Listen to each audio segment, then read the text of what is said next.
Waduh, gimana nih Cung? Wah, Kalinya banjir nih. Kayaknya kita nggak bisa lewat seperti biasanya nih. Ngawur aja Ustadz. oh, kamu ngawur aja, nggak bisa kelelep lah kita. Ya iya nih. Gimana Coba. nih?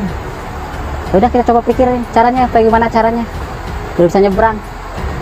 Gimana nih? God, jenggot. Kamu ada ide nggak? Saya sih nekat aja nyemplung. Eh. Oh, janganlah. Yai kan belum nikah. Jangan dibahas itunya. Yai, saya pernah dengar cerita Yai, kalau ulama dulu itu bisa jalan di atas air. Kiai bisa nggak kayak gitu? Mungkin Kiai bisa deh. Kalau saya belum makomnya Cung. Kalau jalan di atas harapan, ya bisa. Kalau saya jalan di atas harapan, saya juga bisa kok. Ah, masa kamu sampai iya. sekarang aja belum nikah? Mari. Dasar dari koplak. Maaf Yai. Ampun.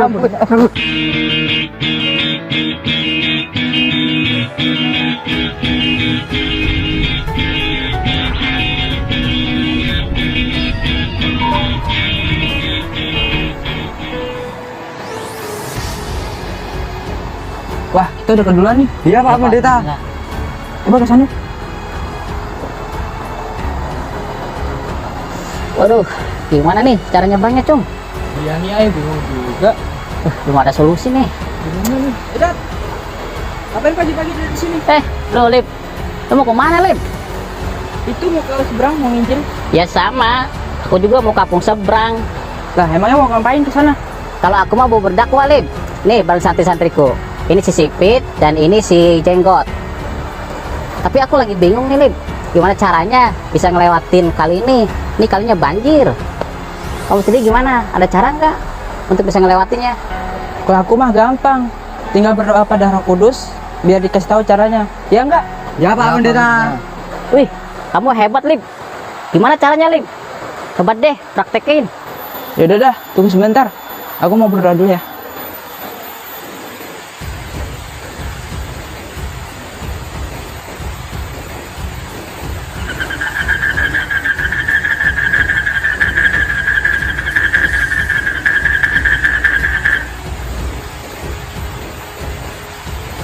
Wah, tanda dari Roh Kudus nih. Suara kodoknya tek berarti cetek. Coba aku dengerin sekali lagi.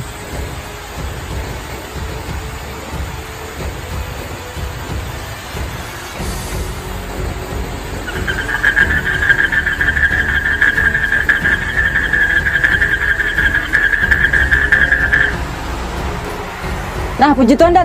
Aku udah diberi petunjuk nih sama Roh Kudus. Wih, keren banget lo Lip. Cepet banget dapat petunjuknya.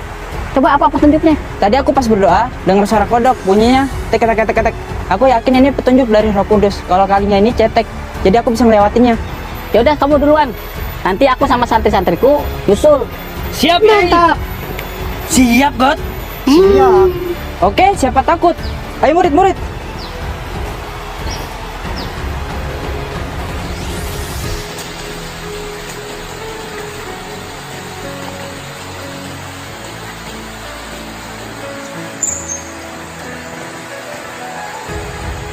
Wah, alamat tenggelam tuh. Wah, beneran kayak itu mau tenggelam.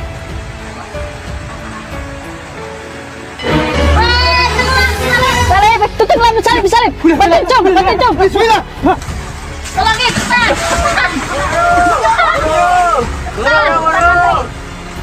Salib. Guru. Kecepatan Santri. Kecepatan Santri. Bantuin. Cepetan. Bantu. Coba pinggir sini. Aduh. Salib. Kenapa kamu tadi nekat? Udah tahu tuh, kalinya dalam. Iya tuh gara-gara kodok tuh tadi jadi nyebur gini, sialan tuh kodok. Ya, kodok lu percaya. Kalian gimana sih? Tadi bukannya ikut nyebrang? Pak Guru, kami takut mati. Udah tahu gurunya tenggelam malah diam aja. Malu tuh sama santrinya Sadat yang nolongin. Dasar murid nggak berguna. Satu lagi guys. Punya rencana Bible ini mau tak taruh di pantat gini deh. Bukan saya enggak kalau saya dari awal ketika saya berjuang di dalam Islam hidup saya sudah saya wakafkan. Jadi keadaan apapun saya sebetulnya siap. Ya. Gemes sebetulnya. Ya. Ya, sebetulnya kalau challenge ini, apakah memang nanti saya diazab mati? Ya, kalau saya kan jelas sakit nih, ada sakit. Dan operasinya juga tidak sempurna. Apakah saya akan diazab langsung mati? Saya jamin 1000%.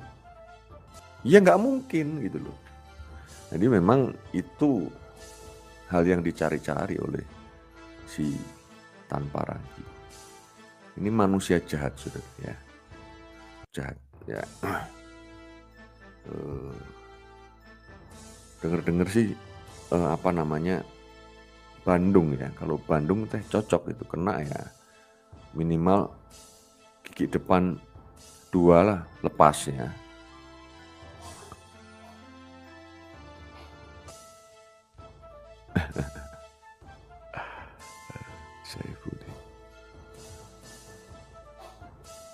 Oke lah ya.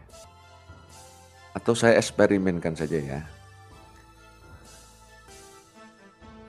Oke lah. Ya, oke, saya eksperimenkan saja saudara ya. Apakah ketika kitab ini saya tempel di pantat, ya, dalam sebulan saya akan mati. Kita tes ya. Kita tes ya. Dalam 1 bulan.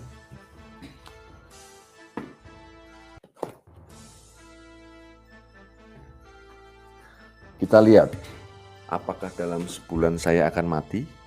Ya. Kita taruh lagi. Ya. Kita lihat nanti apakah Agustan akan mati ketika Alkitab ditaruh di pantat. Ya. Saya kira seperti itu saja. Istilah mu'alaf kembali ramai terdengar, dan lagi-lagi tidak dalam konotasi positif. Ini menyangkut seorang mu'alaf bernama Agustan. Dia ini konon mantan pendeta yang masuk Islam beberapa tahun yang lalu. Sayangnya setelah masuk Islam, ia sering melecehkan agama lamanya, Kristen. Dan kali ini tindakannya sudah sangat keterlaluan.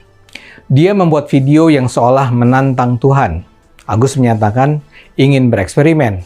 Dia bilang, apa yang akan terjadi pada dirinya ya kalau dia meletakkan Alkitab di pantatnya? Bukan itu saja, dia juga kentut di depan Alkitab. Dia bilang dia ingin tahu apakah Tuhan akan menghukumnya. Apakah dia akan mati dalam waktu 1 bulan, tanyanya. Yang dilakukan Agus jelas-jelas adalah penghinaan tiada tara. Dengan melakukan itu, dia agaknya ingin mengatakan bahwa Alkitab bukan ciptaan Tuhan. Logika dia, kalau Alkitab memang ciptaan Tuhan, pasti Tuhan akan marah kalau Alkitab dikentuti. Karena itu, dia seolah menantang Tuhan. Kenapa Agus melakukan itu? Nggak jelas juga sih. Salah satu versi mengatakan bahwa Agus sebenarnya hanya sedang merespons pernyataan seorang pemeluk Kristen yang menghina Islam. Jadi ini semacam balas dendam. Saya tidak bisa melacak pernyataan pemeluk Kristen mana yang membuat Agus sampai merasa harus menghina kitab suci umat Kristen itu. Yang jelas, Agus dengan sengaja menghina Kristen. Tapi yang menarik adalah apa yang terjadi kemudian.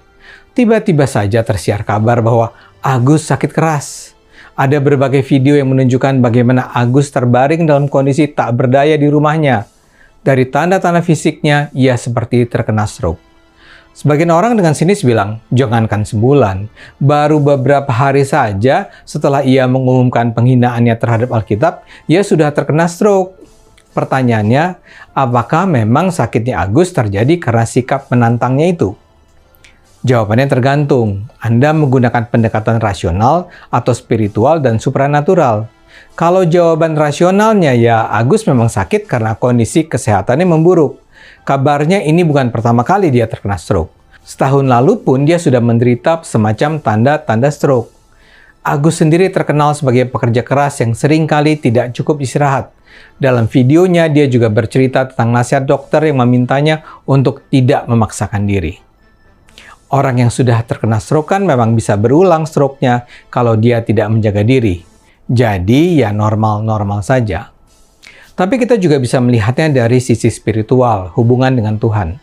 Agus sendiri kan tentu bicara dengan asumsi Tuhan memang ada dan mengintervensi kehidupan manusia.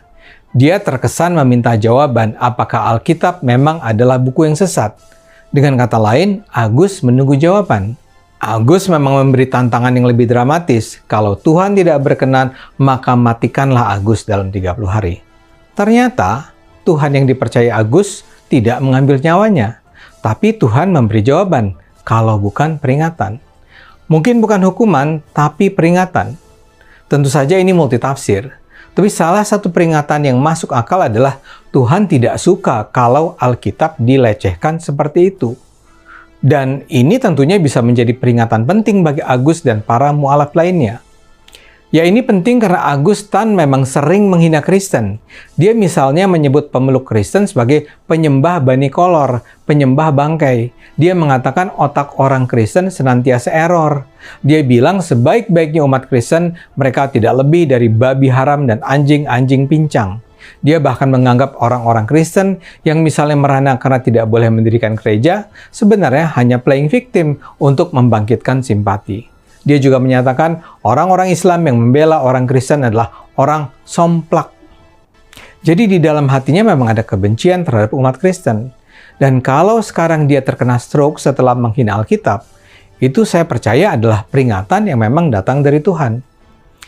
Agus selayaknya sadar bahwa Tuhan ingin memberitahu sesuatu.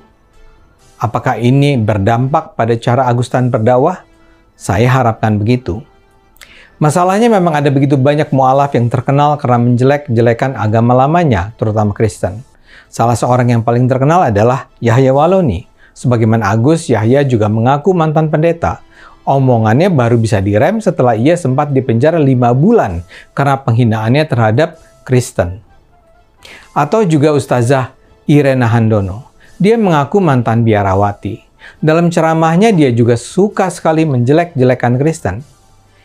Para mu'alaf semacam ini adalah kumpulan orang-orang yang membahayakan persaudaraan kita sebagai satu bangsa. Nah, dalam hal ini, Agustan mungkin perlu belajar dari putrinya Zeldia. Gadis ini nampak sangat sayang pada ayahnya. Ketika Agus sakit, Zeldia yang merawatnya. Tapi yang penting, Zeldia ini beragama Kristen. Dia adalah putri dari pernikahan Agus pertama. Agus berpisah dengan ibu Zeldia sejak Agus menjadi mu'alaf. Agus terlihat berharap sekali Zeldia mengikuti jejaknya masuk Islam. Ada sebuah video yang menampilkan Agus dan putrinya ini bercakap-cakap. Dalam percakapan itu Agus bilang bahwa jutaan orang Indonesia mendoakan agar Zeldia masuk Islam. Agus menyatakan kalau Zeldia masuk Islam, dia akan membuat pesta besar. Bahkan Agus mencecar keyakinan Zeldia tentang Tuhan Yesus. Tapi dengan santun, gadis cantik ini selalu menolak permintaan ayahnya. Dan Zeldia dengan penuh hormat menyatakan bahwa dia tetap mendoakan sang ayah tetap dengan keyakinannya, tapi berkurang marah-marahnya. Zeldia ini sangat mengagumkan. Agustan nyaris meninggal dunia usai lecehkan Alkitab. Dia minta diazab. Inilah penyakit yang diderita oleh Agustan, yang menantang Tuhan, yang memberikan tantangan kepada Tuhan supaya Tuhan membunuh dia dalam jangka waktu 1 bulan. Lalu dengan tantangan, dia menaruh Alkitab di pantatnya dan dikentutin Alkitab tersebut. Dan dalam beberapa waktu kemudian, ternyata Agustan mengalami sakit yang parah, harus terbaring di tempat tidurnya, bahkan juga tidak bisa lagi jalan. Dan banyak orang yang prihatin kepada Agustan, bahkan orang-orang Kristen yang dihina Alkitabnya oleh Agustan sendiri, mereka justru mendoakan supaya Agustan sembuh. Ini sesuatu hal yang tidak biasa, tetapi mereka menunjukkan suatu kehidupan yang berkualitas, kehidupan yang bernilai mulia, berbeda dengan apa yang dilakukan atau dikerjakan oleh Agustan sendiri, yang mengaku sebagai mantan pendeta, lalu dia menjadi mu'alaf dan sekarang justru melakukan suatu tindakan-tindakan yang tidak boleh sebenarnya dilakukan. Karena bagaimanapun juga Agustan ini pernah besar di agama Kristen, melayani di sana, sekarang berbalik arah untuk menyerang, menista, menghina, menjelekkan dan lain sebagainya. Nah, Agustan viral karena beberapa waktu yang lalu diduga telah melakukan pelecehan terhadap Alkitab atau kitab suci orang Kristen dalam sebuah video yang viral di media sosial, memperlihatkan Agustan sedang mengambil Alkitab dan berkata ingin melakukan eksperimen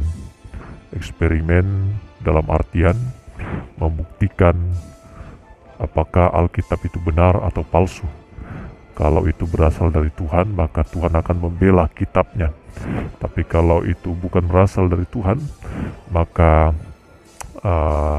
tidak terjadi apa-apa. Dengan tantangan, kalau itu kitab suci dari Tuhan, ketika Alkitab itu ditempel di pantat, dikentutin olehnya, maka dia meminta supaya dia mati. Dan rupanya kasih dan kesabaran Tuhan begitu besar, memberikan kesempatan kepada Agustan untuk bertobat ya, sehingga Agustan tidak mati, masih hidup, yang walaupun sakit, dan tentu sakitnya ini juga sakit yang sudah lama dideritanya. Hanya mungkin pemicu saja secara psikologi ketika melakukan hal itu, tertekan karena takut dipolisikan, takut benar-benar kena azab, sehingga daya tahan tubuhnya menurun dan sakit ya. Puji Tuhan kalau masih tertolong. Oke. Agustan ini viral karena beberapa waktu yang lalu diduga melakukan pelecehan terhadap Alkitab dalam sebuah video yang diunggah di kanal YouTube-nya. Video itu sudah dihapus lagi olehnya. Agustan saat diduga melakukan pelecehan terhadap Alkitab tersebut bahkan menantang untuk diazab sampai mati dalam jangka waktu 1 bulan. Agustan pun kemudian menjadi viral karena ulahnya yang diduga melecehkan Alkitab tersebut. Terbaru, usai diduga melakukan pelecehan terhadap Alkitab, dikabarkan bahwa Agustan alias Ko Agus menderita sakit parah. Sejumlah warganet pun menduga bahwa sakitnya Agustan tersebut adalah hubungannya dengan permintaan untuk dirinya diazab ketika melakukan pelecehan terhadap Alkitab. Terkait hal tersebut, pihak Molaf Center Hagia Sophia mendatangi rumah Agustan untuk memberikan penjelasan terkait kondisi Agustan yang sebenarnya. Ko Agustan yang mengaku sebagai mantan pendeta, sebenarnya dia bukan pendeta ya, karena tidak ada suatu bukti bahwa dia pendeta, hanya pengakuan semata, dan itu sudah dibantah oleh pihak gereja yang dulunya dia berasal dari GPPS, dan ternyata tidak ada nama Agustan sebagai seorang pendeta di sana ya, hanya seorang pelayan biasa. Jadi memang dia sudah banyak berbohong, itulah Agustan ini.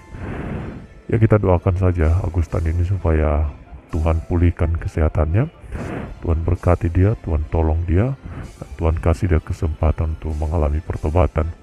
Karena bagaimanapun juga setiap orang itu berhak untuk memperoleh kesempatan hidup, dan kita harapkan Agustan tidak menyanyiakan waktu yang Tuhan berikan kepadanya. Jadilah orang baik, terlepas dari agamanya apa, jangan saling menghina, jangan menistakan agama orang lain ya. Berbuat baiklah kepada semua orang, karena ketika kita berbuat baik, maka sebenarnya kita sedang menunjukkan keyakinan yang kita yakini di dalam perbuatan kita. Jadi tidak mungkin perbuatan kita jahat karena agama yang kita anut adalah agama yang benar. Jadi ada yang salah di situ. Oke teman-teman, terima kasih sudah menonton video ini sampai selesai. Sampai ketemu lagi di konten kami selanjutnya. Oke ya. Ya, intinya jangan saling menghina aja. Tidak bolehlah saling menghina ya. Karena kita ini saudara di dalam kemanusiaan. Walaupun kita berbeda, tetapi kita satu bahasa dan satu bangsa, yaitu bangsa Indonesia. Makanya kita hindarilah hal-hal yang sensitif, menghina, menista, menjelekan, apalagi berkaitan dengan SARA.